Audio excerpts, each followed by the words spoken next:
Hey, all you beautiful people, I hope you're all alright. I'm just going to give a quick update about the channel, but if you're not interested, you can just skip to this timestamp to just get to the movies. But yeah, I just stopped uploading to this channel, huh? I don't really have like an excuse for it or anything. I just started being lazy, I guess, and just lost interest. I mean, I didn't lose interest. It's just some stuff happened in my life, and I couldn't find time for it, and then I just eventually never got back into it. But yeah, I'm just trying to get back into it for now, and I'm actually working on a tribute to like a sequel to the tribute to cinema that I made a few years back. So hopefully that'll be good. But until then, I really wanted to push something out. So this is like a low effort video that I wanted to basically push start the channel back onto with. If you were on my channel back in the day, I used to do like this thing where I used to talk about movies that I saw in a particular month, and that went on for like two videos and then I stopped. I think that's around the time when I stopped uploading in general. But yeah, I'm just going to start doing that again basically, and we'll see how long I can take this. I'm hoping to get a good streak going. I hopefully won't be lazy this time, but let's see how it goes. Alright, so starting off June, the first movie that I saw was The Untouchables. This is by Brian De Palma, the guy who directed Scarface. I'm very conflicted on this movie because while it's very well made, the main reason why I wanted to check out this movie was because of Robert De Niro, and the main problem with this movie is that there's not enough De Niro. Honestly, every time De Niro's on the screen, it's such a good scene every time. He does such a great job every time, but there's just not enough of him. Our main protagonist, played by Kevin Costner, is just another just relatable 30-year-old white man, dude. He's so relatable, which is just something it's just so tired to me at this point. But yeah, all of the action set pieces were very well made. De Niro, whenever he is on screen, he's great. Those scenes are great. Sean Connery is all right too. He's pretty good as like the mentor character. Yeah, it's a well-made movie. I liked it overall. I just didn't like Kevin Costner, and I gave it a 4 out of 5. Next up, I saw Sexy Beast, which is a movie by Jonathan Glazer. For those of you who don't know, Jonathan Glazer directed Under the Skin, which is like one of my favorite movies ever. I really liked Sexy Beast as well. The premise was pretty cool. It's just, this guy who's this safecracker guy who's retired now, and he's, trying to get coerced back into just one final job, and he doesn't want to go back to that life of crime. But the guy who's convincing him is Ben Kingsley's character, who is just very, very, he can be very convincing, is what I'll say. The performances in it are great. I love the weird, dark humor that kind of goes on in Jonathan Glazer's movies. And I just love British people just talking to each other, especially when it's just I don't know how to describe it. It's just when they're just bantering and stuff, it's just very, very fun to watch. And the movie is also well shot. It's definitely a very entertaining movie. So if this sounds like your cup of tea, you can check it out. I gave it like a 4 out of 5. The next movie I saw was After Hours. I've seen a bunch of movies from Scorsese's catalog, but mostly I've seen his, you know, the movies he's more known for. His gangster movies, mob movies, Wolf of Wall Street. I've seen Mean Streets, which is a movie that I love. But yeah, I haven't delved into his deeper cuts. So this was one of the first ones for me, and I'm glad I checked it out because I loved it a lot. This movie has like kind of a surreal aspect to it, like kind of an absurd aspect to it, where essentially what you need to know is just that this guy just wounds up in crazy situations, man. He doesn't know how it happens, but he just finds himself in these wacky situations. So there's like a very dark, not dark, but kind of like I guess you could call it like a dark humor element to it, to everything basically that happens in the movie.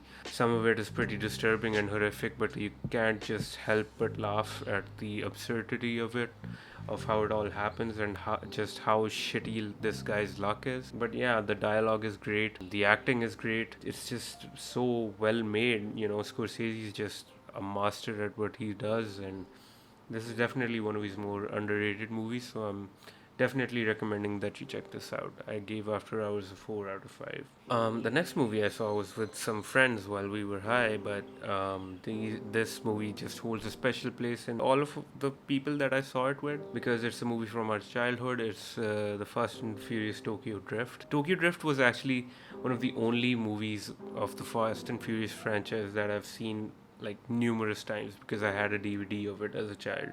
So मुझे ये movie रटी हुई थी, you know, and it was great seeing it again. Honestly, like even though it's like schlocky shit, there's definitely like some redeeming scenes in it which are great, and Han is just still an amazing character. I still felt, you know, emotionally tugged at the heartstrings when he died. Spoiler alert. I know we don't do spoilers in these videos, but if you haven't seen Tokyo Drift, come on, man, what are you doing? Yeah, I gave this a 5 out of 5 on my list on my letterbox, man, and you can call it ironic, but honestly, the nostalgia that it holds for me, it's honestly a 5 out of 5 for me. I don't care what you say. The next movie I saw was Ghost World, which is a movie that I've been meaning to watch for quite a while. I'm glad I checked it out because. It's a great movie. Steve Buscemi's great in it. Thora Birch, ScarJo, all of them gave pretty good performances. The eccentricity of this movie is just something that really pulls you in. It has that, you know, quirky charm to it. There's not really a dull moment throughout this movie. I really, really enjoyed it. It's a coming of age movie that has like a certain level of cynicism to it, but at the same time, you know, towards the end of the film, it leaves you with a very kind of optimistic, heartwarming feeling that even though the world is a shitty place, you can still, you know, find your footing, you can still find your people, you can still be okay. Next up, I saw a movie that if you haven't seen it, if you check it out, you'll definitely recognize it. It's called Office Space. The reason you'll recognize it is because it's the source of a lot of memes that used to be posted on the internet, you know, a few years ago. This movie is like a scathing critique of capitalism, just corporate office spaces and the demons that inhabit it. This was personally very relevant to me because that's the kind of environment that I have a job in. The way people talk to each other, that thin veneer of politeness. Many of the dialogues in this movie were very relatable to me because it's something that I've heard from co-workers and employees day in and day out, and it just portrays that corporate environment and just the misery of it so well. I always love an anti-capitalist critique in any type of media, and this does it so well. When you watch this movie, it almost has a sitcom like quality to it, which is, I don't say that as a bad thing. It like fits the tone very well, and it's definitely worth checking out. If this sounds like the type of movie for you, you should definitely check it out. I gave Office Space 4 out of 5. Next up, I saw Fear and Loathing in Las Vegas, which is another movie that is, you know, considered a classic, but I hadn't seen up until this point. Obviously, I've been meaning to watch it for a while, and definitely, yeah, I can see why it's considered a classic because it is fucking insane. Terry Gilliam, every movie I've seen from this man is just absolutely bonkers. Terry Gilliam is the kind of director that is kind of hit or miss for me. I didn't really like 12 Monkeys, but I loved Brazil, and I loved this movie as well. It's really, really good. Johnny Depp is great in it. Benicio del Toro is so fucking good in it. It's just a drug fueled adventure that just moves into one situation from the next.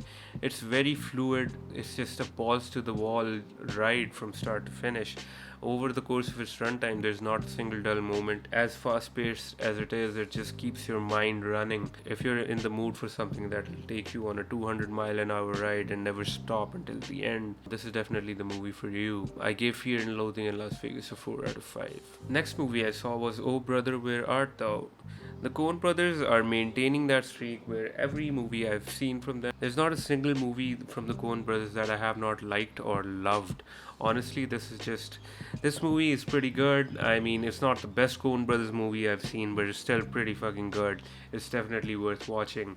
All three of the leads give great performances. It's very well written. The Coen brothers do such a great job of writing dialogue that is so specific to either a certain time period or a certain geographical location that it really helps you get immersed into the atmosphere and the vibe of the movie. And this is exactly what Oh Brother, Where Art Thou does as well. If you're in the mood for a brilliantly hilarious quirky period piece. Definitely check this out. I gave Oh Brother Where Art Thou a 4 out of 5. The next movie I saw was I Don't Feel at Home in This World Anymore. This movie is about a woman that is just done with society basically, and when her home gets burglarized, he tries to track the person down that did it. In her journey, she meets Elijah Wood's character who helps her with her journey to figure out who burglarized her house, and things go from there. I thought this movie was decent. Nothing too special, nothing to write home about, but it was a fun time. The performances are pretty good. I especially liked Elijah Wood's character and his acting in it. Other than that, honestly, I saw it a while ago. I don't really remember much about it. It was a fun time while I saw it, but nothing really memorable. If you're in for a chill time, if you just want to chill with somebody or just chill by yourself, watch a movie where you don't want to get too invested, this is definitely then worth checking out. I gave I Don't Feel at Home in This World Anymore a 3 out of 5. The next movie I saw was 21 Jump Street actually. I've heard things about this movie about how it breaks genre conventions when it comes to buddy cop movies, and it makes fun of all the tropes and everything, and to a certain point it does, but at the same time it kind of embraces those tropes as well, which is not a bad thing, but it's just something that I wasn't expecting given that what I've heard about this movie. Overall it was quite enjoyable. I didn't really see anything too special about it, but people have said that the second one is better, but I'll check that out at some point. But 21 Jump Street, it was an enjoyable time, but it didn't really strike my attention too much. I gave 21 Jump Street a 3 out of 5.